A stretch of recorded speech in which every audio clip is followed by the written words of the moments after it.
Hey there, everybody. Welcome back to another episode of the Freelance Success Framework podcast series. Hey, Kate. Hello. Hello. We were just saying this one might be kind of a short one, but the question is, can you freelance part-time? And the answer? Yes. Yeah. Yeah. Record for the shortest. That's it. On to the next one. No, obviously we have a little bit more to talk about, but I think sometimes people think, well, if you freelance, it is all or nothing. Jumping in with both feet. I'm going to quit my job tomorrow, and I'm immediately going to go freelance. And I don't think either of us did that. Nor would we recommend it. No. Kate and I will say there's a piece of advice out there that goes, leap and the net will appear. And that is quite possibly the worst piece of advice I have ever heard. Leap and the net will appear. Maybe if you're going skydiving, you better hope that, but leap and the parachute will open. But, I don't know about you, but I have a mortgage to pay. I have food I would like to purchase. Rent. Yes. Yeah, exactly. Yeah. And the bank is not going to be like, no, it's okay. You don't have to pay your mortgage this month. You leapt, the net didn't appear. What I personally think is a much better way to do things is to make a plan and then get that net built. Or I'm not a big jumper off of cliffs. I would rather just walk down, rappel down the side. Take a stairway. Yeah, so nice helmet on, I'm good to go. Yeah, take the elevator down. Not to get too far into that metaphor, but this idea of, well, if I'm gonna go freelance, I'm just gonna close my eyes and jump. It's not necessary. You absolutely can't. First of all, you can freelance part-time perpetually. If you'd like to, if you like your day job, but you want to make a little bit more cash, you want a little bit more flexibility, you want to be able to pay for something, or you want to sock things away, or you want to know that you have that net, you want to know you have that safety of freelancing if things change, you can freelance part-time as long as you want to. Kate, I know you and I have both been on staff, but also maintained part-time freelancing because we like freelancing and for all of the reasons that I just listed. Yeah. For the first 5 years that I freelanced, I was doing it part-time. In addition, I was on staff at a couple of different places and taking freelance clients as I did it before I decided to go full-time. Flexibility. There's always flexibility. Yeah, exactly. And the thing is that I know sometimes people are like, well, clients are going to want to work with me in the nights and weekends. You're not spending all of your freelance time working with your clients. You're not sitting in the same room with them or sitting on a Zoom call with them while you're doing the work. You will have a couple of initial calls with the client, the discovery call, the input call. Maybe you'll have calls to review the projects. But that's over the course of, a couple week project, that's 2, maybe 3 calls. And clients generally will be flexible about when they can take those calls. Or worst case scenario, you have to take a call on your lunch hour. Go into, it depends on where you work, but I have worked at companies where it's my lunch hour. I'm going into the conference room, I'm taking a call. It's my lunch hour, so I can do with it what I want to. And, or, if I'm out and about, I'll take the call in my car. That works perfectly well too. But generally, a couple of clients will be happy to work with you. And then you do your work, a couple of nights a week, or spend a couple hours on the weekend and do that work. If you eventually want to be full-time freelance, great. That's how you ramp up. You start picking up more clients until you get to a point, and we go into this in the course about how to actually fully make that transition.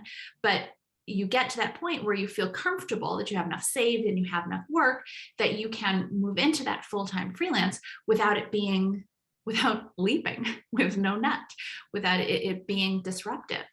But personally, when it comes to, if you want to eventually go full-time freelance, I think it's just so much less stressful to build up your part-time freelancers, to build up your part-time freelance client base while you have that full-time job, instead of going, okay, now I'm freelance, and then panicking because, whoa, I'm freelance, isn't this exciting?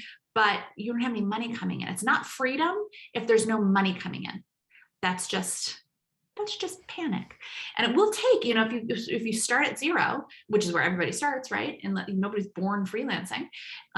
It will take a little bit of time to build up your client base. Yes, you might land clients right away, but it will still take some time to build up a client base of so that you can be full-time. Mm-hmm. Mm-hmm. And this is, if you're worried about calls and things like that, it's the best part about time zones is that you can work with clients in other time zones. So that, if you're on the East Coast, maybe you're taking calls after 5 and it's still middle of the afternoon out West, or vice versa. You're getting up a little bit early and hopping on a call at 8 in the morning because you're on the West Coast working with a client on the East Coast, or whatever it is. That can make things work real nicely for you, especially if you want to travel while you do it at some point. That's also a way to kind of flex time, if you will, bend time to your will. You are in control. Yes, absolutely. Of time. Yeah. That's all those years that you were full-time freelancing in Germany. You made that work out very well for you. So it's a great point. Yeah, exactly. And I know sometimes too, people are thinking, well, I'm working with clients, but what if I'm only able to do part-time hours, and I talk to a client and, I get in a call with them and they say, well, I need this tomorrow, or I need this in 2 days. And it's a 16-hour project and I don't have that kind of time to do it. Here's the thing. You are never beholden to your client's schedule. When you and your client decide on a project, first of all, when you agree on a project, you agree on, yes, the rate, but you also agree on when the project is going to be delivered. And if it can't be done for whatever reason, it doesn't necessarily have to be because you have a full-time job. It could be because you have other clients that you're busy with, or just other things in your life. Like I can't go tomorrow because I have my kid's soccer game, or I have a day at the spa with friends, or whatever. It's your life. You don't need to make any excuses. But if you and your client can't agree on the due date for a project, then unfortunately you can't move forward with that project. It's just, but great news, there are always other clients out there. Also, chances are, and we laugh because this has happened to us so many times. Clients will say, oh my gosh, this is a rush job. I need to have this done. I need to have this done immediately. It has to be done. And, we'll look at our schedules and go, oh, and I don't mean together, individually as freelancers. This has happened to us many times. We'll look at our schedules and go, you know what, I really wish I could do this for you, but I can't make this work. I don't even tell people why. But unfortunately, I just can't make that timeline work. And they go, oh, okay. And I say, best of luck. And if there is someone else to refer, I will refer someone else. But almost, I would say like 95% of the time, a week later, the client comes back, and the client that had to have it done in 2 days or whatever will come back and say, so the timeline changed a little bit, and now we actually have that project, and we're going to be kicking it off next week. And are you available then? Like, yes. Or you can reach out in a week and say, oh, actually, things cleared up in my schedule, or not even that. I'm just like, hey, wanted to check in. Did you find someone to do that work? I actually have, more availability this week. Let me know. And it's simple as that. And I can't tell you how many times, same thing. Oh yeah, thank you so much for reaching back out. We actually didn't find anyone to do that, and they still need it done. Most of the time, there's not, for most projects of any type, there's not an emergency. We are not in the ER room. We are not saving lives.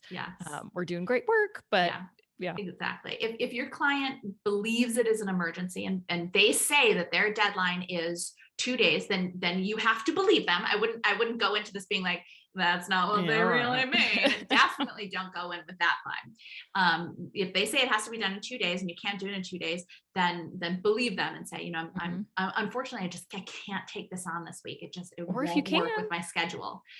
Or if you can, then maybe because it's charge a rush fee. But again, back to a previous episode, you're not listing out line items. You're not listing out, this is my normal price, and then you're paying them this much more to get it in 2 days. Now, build it into your project price.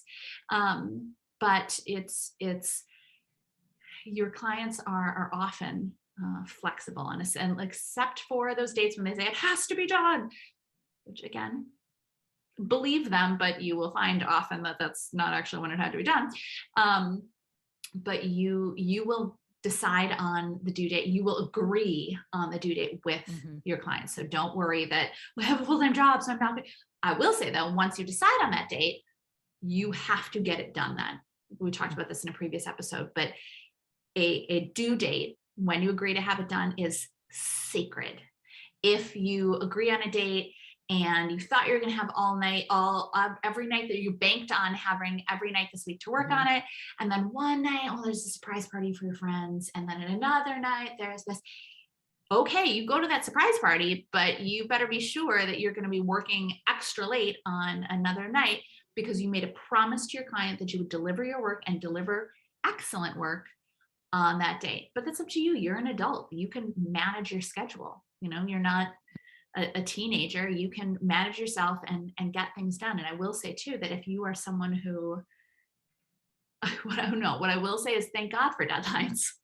If I didn't have deadlines in my freelancing work, I would have been a very, very financially poor copywriter, because deadlines make you sit down. If you tend to procrastinate a little bit, as many of us do, deadlines will get you sitting down in your chair at your desk doing work like nobody's business. There's nothing that gets you working like a deadline.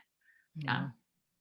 And I would say it's a very rare, and I'm sure you feel this way too, Nikki, where you take a project, maybe there's a small project and you could squeeze it in the next week. But I would say for most projects, when you kick it off, I've almost never, if it's a typical project, squeezed it in within that same exact week. There's never been a reason to. The client, a lot of times they've built that into their project, knowing that it's not going to happen immediately, which is great. And even if they haven't, they understand that most working humans, whether freelance or on staff, have schedules, they have things. So a last minute thing isn't going to be squeezed in, forget 24, 48 hours, 72, whatever's beyond that, 96, I think, good math. They're going to, you can stretch things out. Even if it's an hour, you're like, oh, this is going to take me an hour.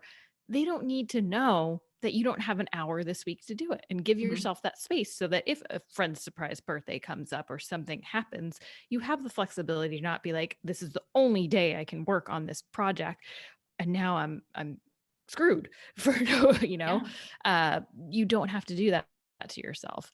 And then I would say the other thing too, with full-time clients that are working with someone who is a part-time freelancer, you have nights. And so sometimes that's really nice for them. So if it is something where they're like, oh, we wrapped up at 5 p.m. and I know this person has hours for us that they're willing to give, they get something the next morning. I had someone once call me their little copy elf, which I thought was very endearing. And I loved that, but they thought it was such a benefit to them. So use that as a benefit when and where you can, because it's a huge benefit that they're getting, not just the regular 9 to 5. They have someone that can extend kind of their business hours, if you will, and get things moving faster than they normally would.